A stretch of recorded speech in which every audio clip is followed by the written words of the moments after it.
자, 저는 지금 동구 초량에 왔습니다. 지난 11월 6일에 부산 전체 조정지역 해제가 발표되면서 그 유명한 해수동뿐만 아니라 부산 전체가 들끓고 있네요. 그동안 해운대 쪽을 집중적으로 촬영했던 관계로 오늘은 초량으로 와봤습니다. 초량은 사실 아주 낙후된 구도심이었지만 최근 새 아파트로 탈바꿈하고 있어서 오늘은 초량 현장으로 가서 그 모습을 한번 확인해 보려고 합니다. 최근에 제 임장 영상이 거의 지하철역에서 시작하다 보니 태박이는 차가 없는 게 아니냐는 의혹이 불거져 나오고 있는데 저 차 있습니다. 이제 매물을 거둬. 시끄러. 노래 몇 곡 부르다 보니 초량에 도착했어요. 차를 타고 왔지만 지하철에서부터 걸어보는 건 임장의 기본 중의 기본이므로 지하철역으로 다시 걸어왔습니다. 이제 이곳에서 이 편한 세상, 범양레우스 그리고 동부 베스티움이 있는 현장으로 걸어가 볼게요. 1시 29분 출발. 걸어가면서 초량에 대해 간단히 얘기를 해봐야 될 것 같아요. 초량은 부산 동구에 있는 동네로 우리 이모가 살고 있는 곳입니다.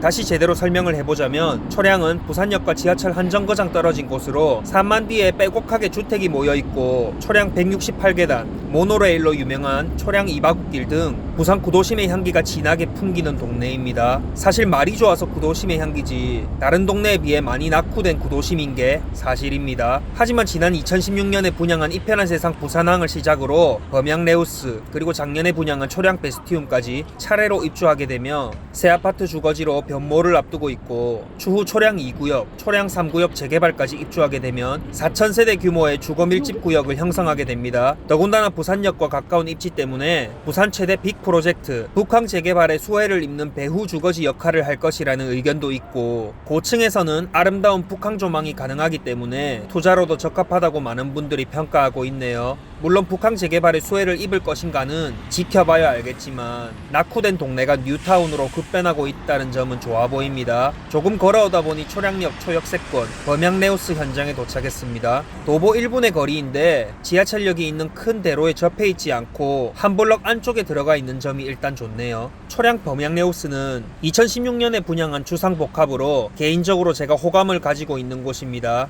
다른 이유가 있는 건 아니고 제가 흠모하는 수혜님이 광고 모델로 맹활약을 했던 곳이기 때문이에요. 수혜 아파트로 광고 효과를 톡톡히 번 곳도 있고 2016년 당시 부산 부동산에 광풍이 불면서 북항 재개발에 대한 어그로가 폭발하던 시절이라서 분양권 조금 만지작거렸던 투자자라면 초량 범양 한두 개는 거래했을 정도로 인기가 많았습니다. 사실 저도 기억을 더듬어 보면 그 당시부터 부동산에 관심을 가지기 시작했었네요. 아무것도 모르면서 초량 범양레우스 분양권을 매수하고 싶어서 이곳을 거닐며 몇 층부터 북항 조망이 나오느니 아는 척하면서 깝쳤던 기억이 납니다. 아무튼 제가 분양권에 처음으로 관심을 가졌던 시기의 아파트가 이제 곧 입주를 앞두고 있다 하니 감회가 새롭습니다. 평당 1,000만원 정도로 저렴하게 분양했었는데 현재는 조망권 고충 기준 피 1억 이상이 붙었다고 하네요. 부럽다. 아무튼 수혜씨 조금 더 걸어가니까 바로 이편한 세상 부산항이 나옵니다. 역시 이편한 세상은 어느 동네에 세워놔도 뽀대가 나네요. 이 앞쪽으로는 오피스텔이 들어선다더라 등의 카더라가 많았지만 결론적으로 공원이 들어온다고 하네요. 이편한 세상 저층 세대들 땡 잡았습니다. 간혹 초량의 고바위 이미지 때문에 이편한 세상도 고바위가 아니냐는 고정관념을 가지신 분들이 있는데 고바위 감별사 태박이가 말씀드릴게요. 지하철역부터 이곳까지 걸어와 본 결과 거의 평지에 가깝습니다. 물론 약간의 오르막이 있긴 하지만 불편한 오르막은 아니에요. 만약 이곳이 진짜 고바위였다면 이편한 세상의 이름이 이편한 세상 부산항이 아니라 이편한 세상 초량 힐스로 지어졌을 거예요. 적당히 여유있게 걸어오니까 지하철역부터 5분이 걸리는 거리네요. 이편한 세상은 752세대로 구성된 4동짜리 단지입니다. 많은 분들이 이곳을 아파트로 알고 계시는데 사실 이곳도 주상복합이에요. 아파트보다는 전용률과 건폐율이 열등하기는 하지만 누가 안 가르쳐주면 아무도 주상복합이라고 생각하지 못할 만큼 단지 컨디션이 좋고 아파트와 큰 차이가 없어 보였네요. 범양레우스가 초역세권의 장점이 있다면 이편한 세상은 1군 브랜드 그리고 초등학교와 가깝다는 장점이 있는 곳입니다. 각각 뚜렷한 장단점이 있어서 초량에 투자를 검토했던 분이라면 범양이냐 이편한이냐가 희대의 난제였다는 점 다들 공감하실 것 같습니다. 그동안 초량에서는 볼 수 없었던 이런 컬러풀한 조형물도 세워놨네요. 원형 교차로까지 생기고 도로도 정말 깔끔하게 정비가 되었습니다. 역시 이런 대단지 아파트가 배가 하나 들어오니 길도 넓어지고 주변도 정비되면서 동네의 가치가 상승하는 것 같네요. 단지 바로 뒤쪽에는 이렇게 도서관까지 있습니다. 부산광역시 시립중앙도서관 수정분관이라고 하네요. 좋아요. 지난 7월 말부터 입주를 시작한 뒤로 구도심답게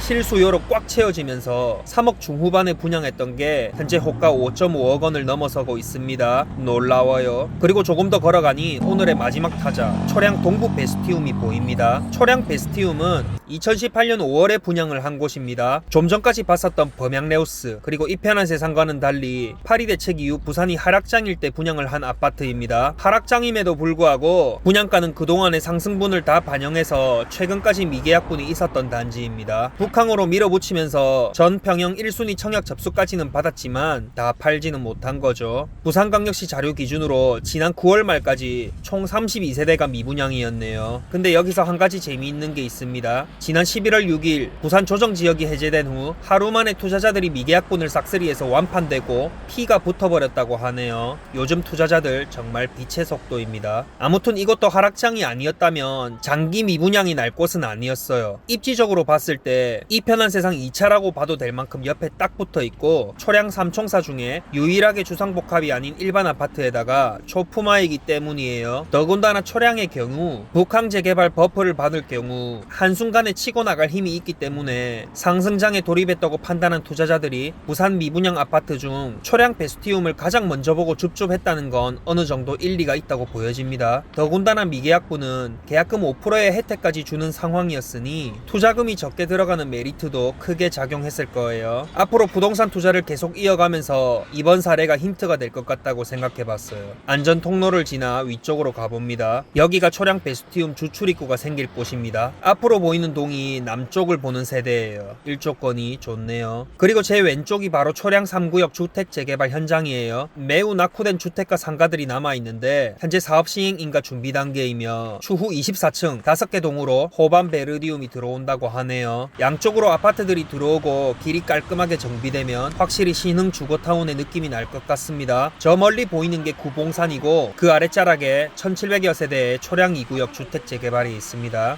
초량 베스티움 단지를 쭉 따라 걸어 올라가니까 동일중앙초등학교가 나오네요. 이 동네는 초등학교가 제일 신축 같네요.